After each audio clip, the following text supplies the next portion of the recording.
পবিত্র কাবা শরীফে গতকাল ভীষণ ভয়াবহ ঝড় হয়েছে।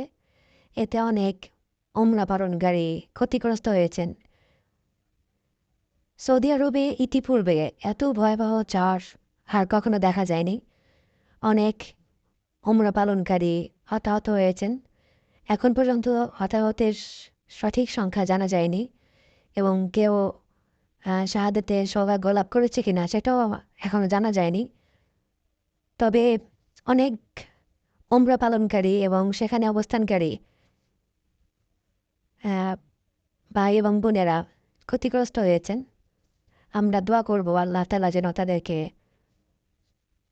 এই ভয়াবহ বিপদ থেকে যেন অতি দ্রুত মুক্তির ব্যবস্থাও আল্লাহ তাআলা করে দেন। এবং কি পরিমাণ ক্ষতি হয়েছে আপনার পুরো ভিডিওটা দেখলেই জানতে পারবেন।